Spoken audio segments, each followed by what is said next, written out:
بسم اللہ الرحمن الرحیم۔ السلام علیکم ناظرین۔ انسپکٹر جمشید شریف کا پہلا ناول 20 سال بعد اس کی قسط نمبر 1 آپ کی خدمت میں پیش کی جا رہی ہے۔ آپ ملاحظہ کر رہے ہیں۔ ٹاپک کا عنوان ہے عجیب الجھن۔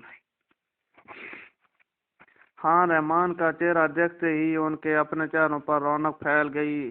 اس بار وہ بہت دنوں بعد آئے تھے۔ یہ اور بات ہے کہ اکیلے آئے تھے، ان کے ساتھ حامد سرور اور ناز نہیں تھے۔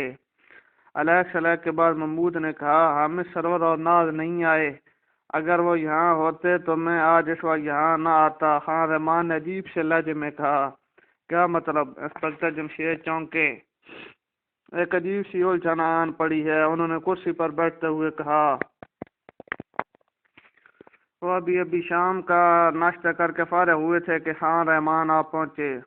شدید سردی کے موسم میں وہ کم ہی گھر سے نکلتے تھے، اس لیے انہیں دیکھ کر وہ کس قدر حیران ہوئے تھے۔ عجیب سی الجھن کافی دلچسپ چیز ہے، میں خوشی ہے کہ آپ ہمارے لیے ایک عجیب سی الجھن لے کر آئے۔ فاروق نے مسکراتے ہوئے کہا۔ اس کی بات پر دوسرے بھی مسکرائے بغیر نہ رہ سکے۔ انکل جلد از جلد بتائیں، ایسی کیا الجھن آ پڑی ہے؟ فرزانہ بولی۔ اس شہر میں میرے ایک دوست اختر آبدی شہر کے سب سے بڑے ٹھیکیدار ہیں، ہر سال اپنے خاص دوستوں کو دعوت دیتے ہیں۔ اس دعوت میں بھی بلا ناغہ شریک ہوتا ہوں۔ نہ صرف میں بلکہ بچے بھی۔ اختر آبدی کے ہاں کوئی اولاد نہیں ہے، لہذا اس کی شرط یہ ہے کہ کوئی مہمان بھی اپنے بچوں کے بغیر نہ آئے۔ اس سلسلے میں 15 دن پہلے ہی اس کے دعوت نامے دوستوں کو مل جاتے ہیں، اور اگر کسی کے بچے باہر بھی ہوتے ہیں تو بھی وہ وقت سے پہلے واپس بلا لیتا ہے۔ ان دونوں بیگم حامد سرور اور ناز اپنے نانا کے ہاں گئے ہوئے ہیں۔ میں نے انہیں لکھ دیا تھا کہ اختر آبدی کی دعوت سے 4-5 روز پہلے ہی آ جائیں۔ انہوں نے جواب بھی لکھ بھیجا تھا کہ پہنچ جائیں گے۔ اختر آبدی نے فون پر مجھ سے بات کی تھی تو میں نے بھی اسے بتا دیا کہ ہم چاروں دعوت کے روز مقررہ وقت سے پہلے پہنچ جائیں گے۔ لیکن اب یہ الجھن آ پڑی ہے کہ اچانک ان کا تار ملا ہے، بچوں کے نانا پر اچانک دل کا دورہ پڑا ہے، لہذا وہ بھی نہیں آ سکیں گے۔ ادھر اختر آبدی دوستوں کو یہ اطلاع دے چکا ہے کہ فلاں دوست بچوں کے ساتھ دعوت میں شریک ہو رہے ہیں۔ اب اگر میں اپنے دوست سے یہ کہتا ہوں کہ دعوت میں صرف میں شریک ہوں گا تو اسے بہت برا محسوس کرے گا۔ میرے اسے بہت دیرینہ تعلقات ہیں، لہذا یہ الجھن لے کر میں تم لوگوں کے پاس آیا ہوں۔ مجھے بتاؤ اس الجھن کا کیا حل ہو سکتا ہے؟ یہ کہہ کر خان رحمان خاموش ہو گئے۔ صحن میں چند لمحوں کے لیے خاموشی چھا گئی، پھر محمود کی آواز ابھری، الجھن واقعی عجیب ہے، اس کا حل بھی عجیب و غریب ہونا چاہیے۔ سوال یہ ہے کہ تم کیا چاہتے ہو؟ انسپکٹر جمشید نے مسکرا کر پوچھا۔ میں یہ چاہتا ہوں کہ بچے اپنے نانا کو اس حال میں چھوڑ کر واپس بھی نہ آئے، اور دعوت میں بھی شریک ہوں۔ خان رحمان بولے، لیکن انکل یہ کس طرح ہو سکتا ہے؟ فاروق کے لہجے میں حیرت تھی۔ اگر مجھے یہ معلوم ہوتا کہ یہ نہیں ہو سکتا تو میں یہاں نہ آتا، بلکہ اپنے دوست کو یہ اطلاع دینا پسند کرتا کہ دعوت میں تنہا آؤں گا، بچے نہیں آ سکیں گے۔ لیکن چونکہ میں جانتا ہوں اس کا حل موجود ہے، اس لیے میں یہاں آیا ہوں۔ اس کا مطلب ہے آپ پہلے ہی الجھن کا حل سوچ چکے ہیں، تو پھر بتائیے وہ حل کیا ہے؟ ہم ہر ممکن حد تک اس حل کو حل کرنے کی کوشش کریں گے، فاروق نے خوشگوار لہجے میں کہا۔ میں یہ بھی چاہتا ہوں کہ حال میں اپنے منہ سے نہ بتاؤں، بلکہ جو بات میرے ذہن میں آتی ہے وہ تم خود ہی مجھے بتاؤ۔ خان رحمان مسکرائے۔ ان کی بات سن کر انسپکٹر جمشید سخت ہنس پڑے۔ ابا جان، آپ کو کیوں ہنسے؟ اس لیے کہ میں ان کا مطلب سمجھ گیا ہوں۔ او تو یہ بات ہے، اور اب ہمیں بھی ان کا مطلب سمجھنا پڑے گا۔ گویا یہ ہماری ذہانت کا امتحان بھی ہے، اور ہم اس امتحان میں فیل ہونا ہرگز پسند کریں گے۔ فرزانہ بولی، کیا آپ یہ چاہتے ہیں کہ حامد سرور اور ناز کی جگہ ہم آپ کے ساتھ چلیں؟ محمود نے کہا۔ ہاں، یہی تم چاہتا تو میں یہی ہوں۔ خان رحمان بولے، کیا آپ کے دوست اختر آبدی صاحب کو اس پر اعتراض نہیں ہوگا؟ فاروق نے پوچھا۔ میں یہ بھی چاہتا ہوں کہ وہ کسی قسم کا کوئی اعتراض نہ کر سکے، انہوں نے کہا۔ اور اس کی کیا صورت ہے؟ فاروق نے جلدی سے کہا۔ اس کا مطلب ہے فکر نہ کرو، میں جھونک میں آ کر بتا نہیں جاؤں گا، یہ بھی تم ہی بتاؤ گے۔ اس کا مطلب ہے آپ یہ چاہتے ہیں کہ ہم تینوں حامد سرور اور ناز کے ساتھ محکم میں چلیں آپ کے ساتھ؟ محمود نے کہا۔ گڈ، تم آخر بات تک پہنچ گئے، خان رحمان نے خوش ہو کر کہا۔ انکل آپ بات تک کرتے ہیں، ہم تو بات کی تہ تک پہنچ جاتے ہیں۔ ہاں یہ بھی ٹھیک ہے، اس کا مطلب ہے میرے ذہن میں جو ترکیب آئی وہ بالکل فٹ ہے، کیونکہ حامد سرور اور ناز تم تینوں کے تقریباً ہم عمر ہی تو ہیں، قد اور قامت بھی ایک جیسے ہیں، مجھے امید ہے تم پر ان کا میک اپ ہو سکے گا۔ خان رحمان بولے۔ کیا اختر آپ بھی انہیں بہت اچھی طرح پہچانتے ہیں؟ انسپکٹر جمشید نے سوال کیا۔ اچھی طرح تو ضرور پہچانتے ہیں، البتہ اچھی طرح نہیں، کیونکہ سال میں ایک بار ہی وہاں جانا پڑتا ہے، سال بعد کسی کو دیکھا جائے تو تھوڑا بہت فرق تو یوں بھی پڑ جاتا ہے۔ خیر تم ان تینوں کی پوری تصویر مہیا کر دو، میں کوشش کروں گا کہ اختر آبدی کو یہ حامد سرور اور ناز ہی نظر آئیں۔ اب اگر ان کی آواز اور بات چیت کرنے کے انداز سے وہ کچھ بھانپ گیا تو میں کیا کر سکتا ہوں؟ انسپکٹر جمشید بولے۔ اب وہ فکر نہ کریں، ہم ان کی آواز کی کامیاب نقل شاید نہ کر سکیں، کچھ نہ کچھ ان کے لب و لہجے میں بات ضرور کر لیں گے، آخر ہم گہرے دوست ہیں۔ پھر بھی اختر آبدی کو آوازوں پر شک ہوا اور انہوں نے اپنے شک کا اظہار بھی کیا۔ تو انکل کہہ سکتے ہیں ہم تینوں نزلہ و زکام سے ابھی فارغ ہوئے ہیں۔ فاروق نے ترکیب بتائی۔ ہاں یہ ٹھیک رہے گا، میں تصویریں ساتھ ہی لے آیا تھا کیونکہ جانتا تھا تم ضرور مانگو گے۔ خان رحمان نے جیب سے تصویروں کا لفافہ نکال کر ان کی طرف بڑھا دیا۔ دعوت کس دن ہے؟ انسپکٹر جمشید نے پوچھا۔ 3 دن بعد۔ ٹھیک ہے، دعوت کی صبح تم حامد سرور اور ناز کو یہاں تیار پاؤ گے، آ کر لے جانا۔ انسپکٹر جمشید بولے اور وہ سب مسکرانے لگے۔ 3 دن بعد خان رحمان اپنی کار لے کر پہنچ گئے، انہوں نے گھنٹی بجائی تو دروازہ فوراً کھل گیا۔ دوسرے لمحے ان کے منہ سے نکلا، ارے حامد تم یہاں کس طرح پہنچ گئے؟ جی میں ہی نہیں، سرور اور ناز بھی پہنچ چکے ہیں، محمود نے کہا جس وقت حامد کے میک اپ میں تھا۔ اگرچہ خان رحمان کو یہ معلوم تھا کہ محمود، فاروق اور فرزانہ ان کے میک اپ میں ملیں گے، لیکن اس کے باوجود وہ محمود کو دیکھ کر گڑبڑا گئے تھے۔ ان کی آنکھیں حیرت سے پھیل گئیں کیونکہ محمود تو ہو بہو حامد نظر آ رہا تھا۔ کمال کر دیا جمشید نے، یہ کہتے ہوئے وہ اندر داخل ہوئے۔ پھر سرور اور ناز کے میک اپ میں فاروق اور فرزانہ کو دیکھ کر تو ان کی حالت کا کوئی ٹھکانہ ہی نہ رہا۔ بھائی مان گیا میں تمہیں، خان رحمان خوش ہو کر بولے۔ اب تو اختر آبدی کا باپ بھی یہ نہیں پہچان سکے گا حامد سرور اور ناز کے میک اپ میں کوئی اور ہیں، کیا ان کے والد صاحب بھی ہیں؟ فاروق نے کہا۔ خان رحمان کی آنکھیں پھر پھیل گئی کیونکہ فاروق بالکل سرور کی آواز میں بولا تھا۔ نہیں میں نے بتایا تھا نا، اختر آبدی اس دنیا میں بالکل اکیلے ہیں۔ او ہاں آپ نے یہ بات تو بتائی تھی، اس بار فرزانہ بولی تھی اور ناز کے لب و لہجے میں بولی تھی۔ بھائی کمال ہے، جو آدمی تمہیں برسوں سے جانتا ہے تم تو اسے بھی حیران کیے دے رہے ہو، مگر محمود حامد کی آواز حلق سے نہیں نکال سکا، یہ عجیب بات ہے۔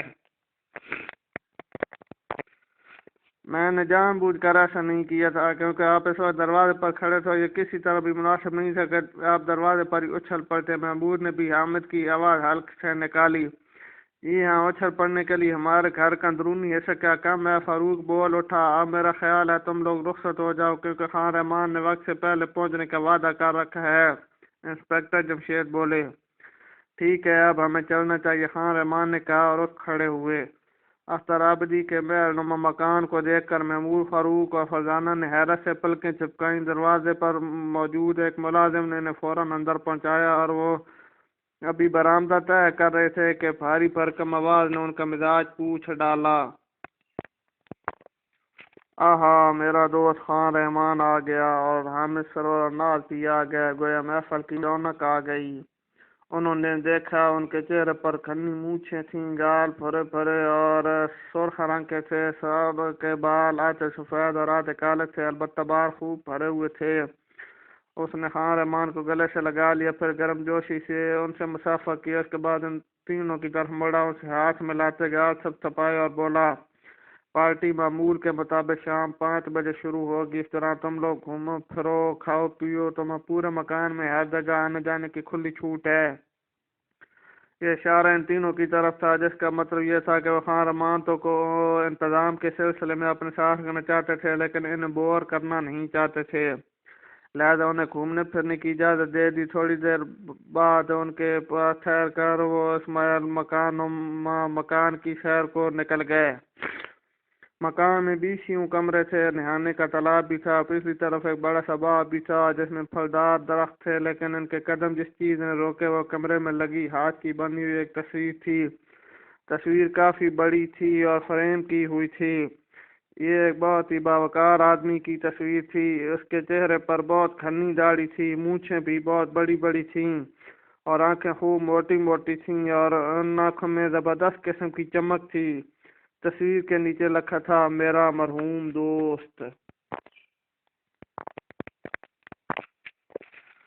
دوسرا ٹاپک شروع ہوتا ہے، جرم کی بو۔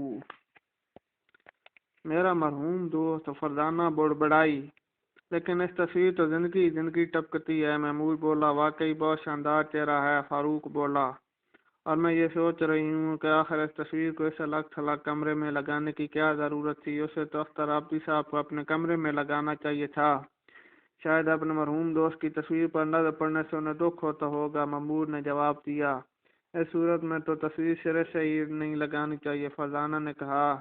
بس اٹک گئے، تصویر میں کیا یہ ضروری ہے کہ ہم ہر بات میں کوئی عجیب بات ضرور نکالیں؟ فاروق نے جل کر کہا۔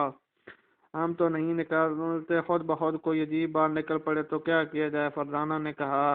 لیکن یہ نہ بھولو کہ اس وقت ہم محمود، فاروق اور فرزانہ نہیں ہیں۔ ایسے کیا فرق پڑتا ہے؟ اگر کوئی عجیب بات نظر آئے تو ہم میں سے آنکھیں بند تو نہیں کر سکتے۔ اس قدر چاہ سے بنوائی گئی تصویر آ کر خالی پڑے کمرے میں کیوں لگائی گئی؟ فرزانہ بولی۔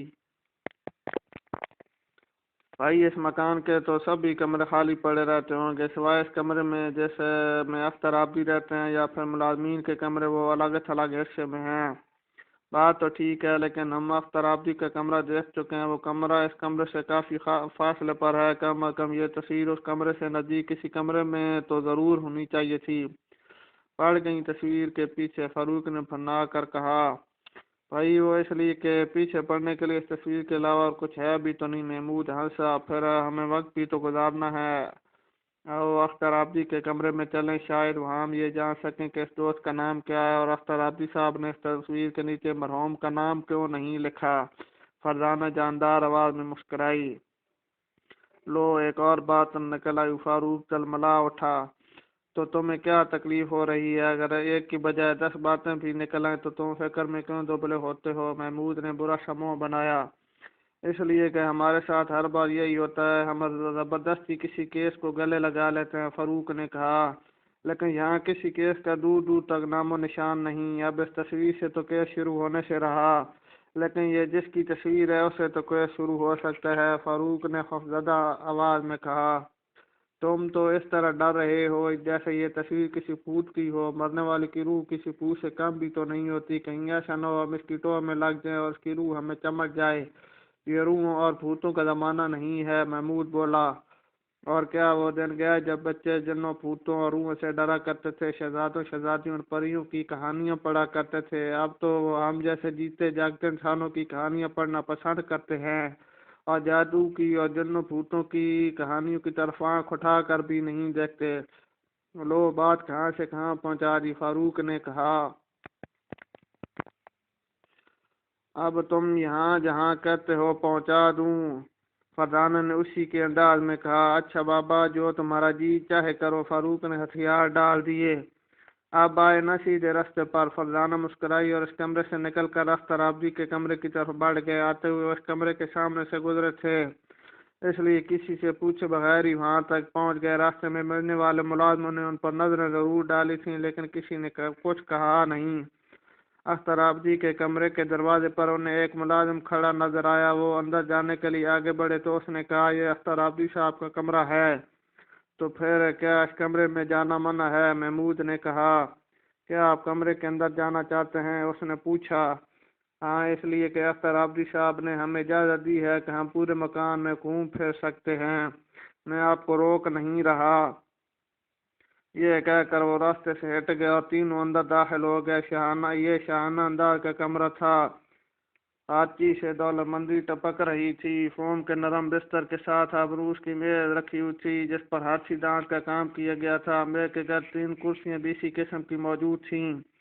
کھڑکیوں اور دروازوں پر موٹے ریشمی پردے تھے جن پر زری کا کام کیا گیا تھا۔ چھت پر بھی نقش و نگار بنائے گئے تھے اور فرش پر ٹائلیں لگی تھیں۔ آتش دان پر اختر آبادی کی ایک بڑی سی تصویر لگی ہوئی تھی۔ یہ تصویر بھی ہاتھ کی بنائی ہوئی ہے۔ کمرے میں اور کوئی خاص بات نہ پا کر وہ باہر نکلا۔ فرزانہ نے دروازے پر کھڑے ملازم سے کہا، یہ تصویر کس نے بنائی ہے؟ مجھے سوال پر حیرت ہے۔ ملازم نے واقعی حیرت زدہ آواز میں کہا۔ اس سوال میں حیرت کی کون سی بات ہے؟ فرزانہ نے بھی حیران ہو کر کہا، نا صاحبہ آپ یہاں ہر سال آتے ہیں، پھر اسی سال اس تصویر کے بارے میں سوال کیوں پوچھا؟ آخر اس دفعہ اس میں آپ کو کیا عجیب بات نظر آ گئی؟ ملازم نے کہا اور وہ سکتے میں آ گیا۔ اسے واقعی غلطی سے آزاد ہوئی تھی۔ وہ بھول ہی گئے تھے کہ گھر کے ملازم بھی حامد وغیرہ سے اچھی طرح واقف ہوں گے، لیکن فرزانہ نے فوراً سنبھال لیا۔ تصویر تو خیر ہم ہر سال ہی دیکھتے ہیں، لیکن اس بار ہم تینوں نے اپنی بھی ایک ایسی تصویر بنوانا چاہتے ہیں، اس لیے کسی اچھے آرٹسٹ کی تلاش میں ہیں۔ اسی خیال سے پوچھ لیا تھا کہ شاید آپ کو معلوم ہے۔ ہاں مجھے معلوم ہے، لیکن مجھے افسوس سے یہ کہنا پڑے گا کہ آپ ان سے اپنی تصویریں نہیں بنوا سکیں گی کیونکہ وہ کوئی پیشہ ور آرٹسٹ نہیں ہے۔ ملازم نے کہا، لیکن انہوں نے یہ تصویریں بھی تو بنائی ہیں۔ فاروق کے لہجے میں حیرت تھی۔ آپ لوگوں کو کیا ہو گیا ہے؟ یہ بات تو آپ کو پہلے ہی معلوم ہے۔ ملازم نے نکورا، شاید اس سال کے دوران ہم تینوں کی یادداشت خراب ہو گئی ہے، محمود نے بیچارگی کے عالم میں کہا۔ پھر وہ تینوں وہاں سے کھسک لیے کیونکہ ملازم کی آنکھوں میں شک کے آثار گہرے ہوتے چلے جا رہے تھے۔ اس ملازم کو شک ہو گیا ہے، کہیں یہ اپنے شک کے اظہار اختر آبادی سے نہ کر دے، محمود نے پریشان ہو کر کہا۔ تو اس میں فکرمند ہونے والی کون سی بات ہے؟ بتاتا تو بتا دے، فاروق نے کہا۔ ہمارا راہ کھل گیا تو ان کا خان رحمان کی بڑی سبکی ہوگی، محمود بولا۔ ہاں یہ تو ہے، خیر ہم اس ملازم کا دھیان رکھیں گے۔ اگر ہم نے یہ محسوس کیا کہ یہ اختر آبادی صاحب کو کچھ بتانا چاہتا ہے تو ہم فوراً آبادی صاحب کے پاس جا پہنچیں گے، اور اس طرح ملازم ہماری موجودگی میں انہیں کچھ نہیں بتا سکے گا۔ فرزانہ نے ترکیب بتائی۔ واہ ترکیب تو اچھی ہے، ہم غلط نہیں کہتے، ترکیب میں بتانا کوئی تم سے سیکھے، محمود نے خوش ہو کر کہا۔ بس کہتے ہی ہو، سیکھتے تو نہیں، فرزانہ نے منہ بنایا۔ خیر ملازم سے بات چیت کرنے سے ہمیں یہ تو معلوم ہو گیا کہ اختر آبادی ایک آرٹسٹ بھی ہیں۔ کیا فائدہ ان معلومات کا؟ آخر یہ ہمارے کس کام آئیں گی؟ ہم یہاں ایک پارٹی میں شرکت کرنے کے لیے آئے ہیں۔ پارٹی ختم ہونے کے بعد یہاں سے سیدھا گھر جائیں گے۔ یوں بھی یہاں ہمیں کسی جرم کی بو تو محسوس نہیں ہوئی کہ ہم خود الجھائیں۔ فاروق نے قدرے جھلا کر کہا، بھائی میں تو پہلے ہی کہہ چکا ہوں ہمیں یہاں وقت گزارنا ہے، اس طرح اگر کوئی بات معلوم ہو جاتی ہے تو اس میں حرج بھی کیا ہے؟ فرزانہ نے کہا۔ تمہارا خیال ٹھیک ہے، فاروق کو تو بس کام چوری کی عادت پڑ گئی ہے، یہ عادت ہر جگہ ہی اس کے آڑے آ جاتی ہے، محمود نے کہا۔ ٹھیک ہے تو بھائی میں کام چور ہوں، فاروق نے برا مانے بغیر کہا۔ مجھے ایسا لگتا ہے جیسے اس مکان میں کوئی چکر شروع ہونے والا ہے، فرزانہ نے خلا میں کودتے ہوئے کہا۔ یا اللہ رحم فرما، محمود نے آسمان کی طرف دیکھا۔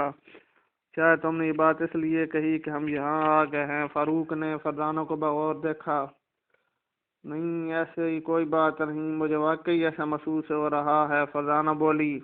اچھا ہو رہا ہوگا، فاروق نے منہ بنایا۔ آپ آؤ ذرا باغ کی سیر ہو جائے، کچھ تازہ پھل کھا لیے جائے، میں نے سن رکھا ہے کہ درختوں سے توڑتے ہی پھل کھانا بہت مفید ہوتا ہے۔ اچھا ہم نے تو ایسی کوئی بات نہیں سنی۔ اور وہ باغ کی طرف بڑھ گئے۔ باغ میں انہوں نے کافی وقت گزارا۔ واپس آئے تو مہمانوں کی آمد شروع ہو چکی تھی اور صرف آدھے گھنٹے میں ہال کی تمام سیٹیں پر ہو چکی تھیں۔ چونکہ سردیوں کے دن تھے اس لیے پارٹی کا انتظام ہال میں کیا گیا تھا، ورنہ باغ میں کیا جاتا۔ سب سے پہلے مہمانوں کو چائے اور کافی پیش کی گئی، اس کے بعد ہلکے پھلکے کھیلوں اور گپ شپ کا دور شروع ہوا۔ اس کے بعد کھانے کے لیے گھنٹی بجی۔